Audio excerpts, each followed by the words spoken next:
हाँ, a physical quantity A is related to 4 observable A, B, C and D as follows.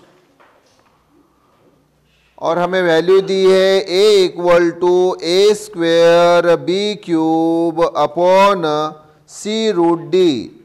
The percentage error of measurement in A, B, C and D are 1%, 3%, 2% and 2% respectively. What is the percentage error in the quantity capital A? क्या पूछा रे बेटा? Percentage error in capital A. Okay. तो आप मुझे बताओ हमें formula क्या दिया है? सबसे पहले फार्मूला क्या है बेटा? A equal to A square B cube upon C into root D, है ना ये? बोलिए यस। तो इसको सॉल्व कैसे करना है? सबसे पहले ये जैसे रूट वगैरह है तो उसको सॉल्व करना। रूट का मतलब क्या होता है? Power half. तो ये फिर बताओ क्या होगा? A equal to A square B cube upon C का पावर कुछ भी नहीं मतलब 1 और डी का पावर हाफ। हमें इस कैपिटल ए की परसेंटेज एरर पूछी है तो फार्मूला क्या है? एक ही फार्मूला, बरोबर अच्छे ढंग से याद रखो। तो ये percentage error in capital A equal to, अब ये स्मॉल ए का स्क्वायर है ना, जो भी टर्म पावर में होगा वो सामने लेना पड़ता है मल्टीप्लिकेशन में जब आप एरर फाइंड करते हो, परसेंटेज एरर। तो ये देखो 2 सामने लिया into percentage error in small a, फिर प्लस मल्टीप्लिकेशन रहे या डिवीजन रहे टर्म प्लस ही आएगा। क्या आएगा? प्लस। तो b का पावर कितना है? 3, तो 3 का आ गया सामने इंटू परसेंटेज एरर इन b प्लस c का पावर 1, c का पावर 1। हाँ, तो c का पावर 1 है तो उसको लेने की जरूरत नहीं, सिर्फ परसेंटेज एरर इन c प्लस d का पावर हाफ है तो हाफ सामने आएगा, half into percentage error in D. ये फार्मूला सबको क्लियर किया? यस। तो अब बस वैल्यू रखना है 2 इंटू, बोलो परसेंटेज एरर इन ए कितना दिया है? बोलो जल्दी, परसेंटेज एरर इन ए कितना दिया है? 1%। परसेंटेज एरर इन बी कितना? 3%। परसेंटेज एरर इन सी कितना? 2%। और परसेंटेज एरर इन डी कितना? 2%, है ना? 1 3 2 2। तो परसेंटेज एरर इन इज 1%, ये प्लस वैसे ही 3 into percentage error in B, बोलो 3% plus percentage error in C बोलो 2% प्लस हाफ इंटू ये हो गया, फिर half into percentage error in D बोलो 2%। 2 इंटू 1 2%, 3 इंटू 3 9%, ये 2%, ये 2 2 कैंसल तो 1%, 1%। कितना हो गया फिर? 2 और 9 11 प्लस ये 3 कितना? 14%। तो ऑप्शन कौन सा? D option. ये आ गया आंसर। और ऑप्शन कौन सा हो गया फिर? डी। Yes, okay. अभी इस प्रॉब्लम बेटा मैं एक प्रश्न आपको पूछता हूं और सामने का फिर प्रश्न उसी के आधार पे लूंगा। ये कैपिटल ए, इसकी परसेंटेज एरर में सबसे ज्यादा असर इफेक्ट किसने छोड़ा है बताओ? ए बी सी डी में बी ने। किसने? क्यों मालूम है? क्योंकि बी का पावर सबसे ज्यादा है। तो जिसका पावर सबसे ज्यादा होता है वही इस लेफ्ट हैंड साइड में जो भी टर्म है उसके परसेंटेज एरर को कंट्रीब्यूट करता है। तो सबसे ज्यादा किसने कंट्रीब्यूट किया? बी ने, क्योंकि उसका पावर ज्यादा है।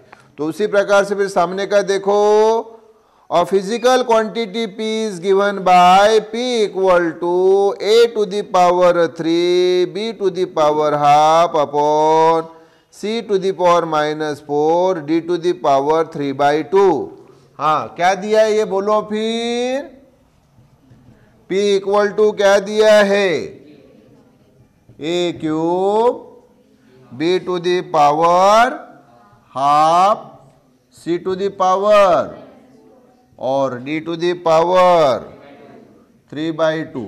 हाँ, तो अब मुझे यहाँ पहले ये बताओ कि इसमें P इक्वल टू, ये जो इक्वेशन दिया है इसमें A B C D, तो सबसे बड़ा पावर वो प्लस में रहे या माइनस में रहे ये फर्क नहीं, प्लस माइनस कंसिडर नहीं करना। पावर सबसे बड़ा कौन सा है, C का पावर 4 है।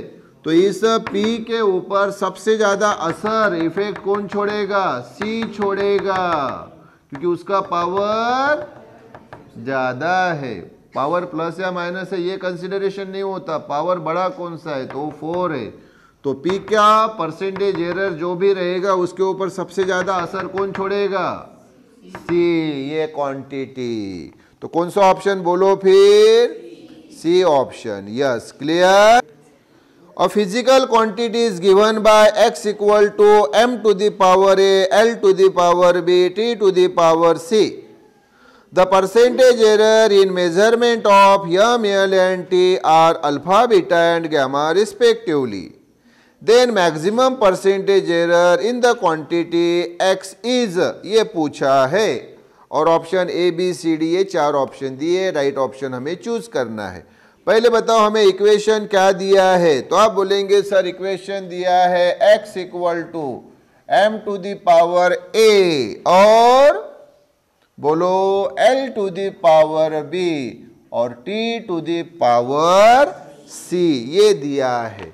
तो इसको अभी इस इक्वेशन को हम परसेंटेज एरर में लिखेंगे। तो देयरफॉर क्या होगा फिर, percentage error in x is equal to, ये पावर है सामने आएगा, into percentage error in m, multiplication रहे या डिवीजन, प्लस l का पावर b, तो b सामने, into percentage error in l, फिर से मल्टीप्लीकेशन तो प्लस, पावर c है तो c पहले, इनटू परसेंटेज एरर इन t। सबको फार्मूला क्लियर, वही जो इसके पहले हमने लिखा था, हाँ या ना। हाँ, तो फिर ये परसेंटेज एरर इन x, वैसे ही ये a और ये रे बेटा परसेंटेज एरर इन m, ये दिया है आपको अल्फा से, इसलिए अल्फा, प्लस ये b into percentage error in l दिया है आपको बीटा से, तो बीटा, ये प्लस ये c और परसेंटेज एरर इन t ये दिया है गामा से। तो क्या आ गया बताओ, ये percentage error in x equal to a into alpha plus b into beta plus c into gamma. बोलो option, option A. Okay, a physical parameter a can be determined by measuring the parameters b, c, d and e using the relation a equal to b to the power alpha into c to the power beta upon d to the power gamma into e to the power delta.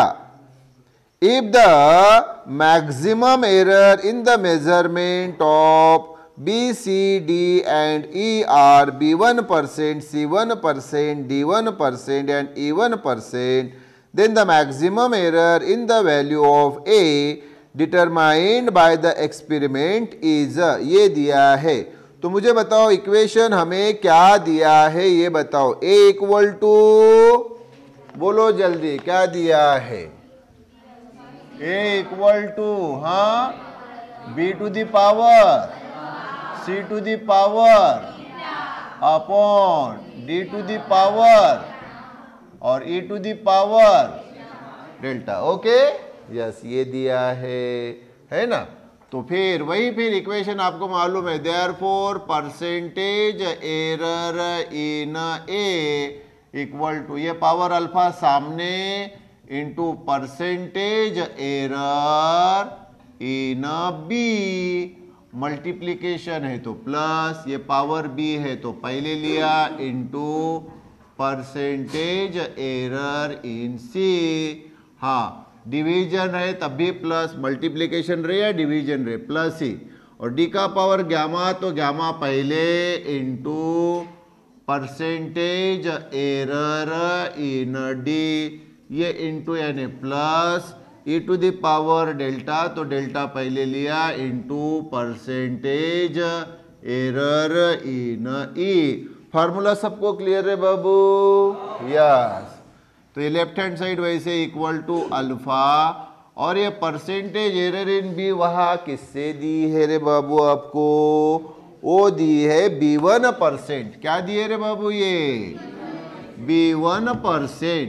ये beta वैसे ही into percentage error in C1% plus ये gamma वैसे ही into percentage error in D किससे दिया है? D1% plus ये डेल्टा वैसे ही into percentage error in E1%। है ना? अब आप मुझे बताओ यहाँ प्रॉब्लम से कि आप कॉमन क्या निकाल सकते हैं? तो आप बोलेंगे सर परसेंटेज। हाँ, तो परसेंटेज कॉमन निकाल लो, तो फिर बचा क्या? Alpha B1 plus beta C1 plus gamma D1 plus ये डेल्टा E1, और परसेंटेज क्या रे बाबू रे? कॉमन। यहाँ भी है, यहाँ भी है, यहाँ भी है, यहाँ भी है, तो कॉमन लिया, तो ये आ गया रे बेटा रे आंसर। तो कौन सी ऑप्शन? Option D option.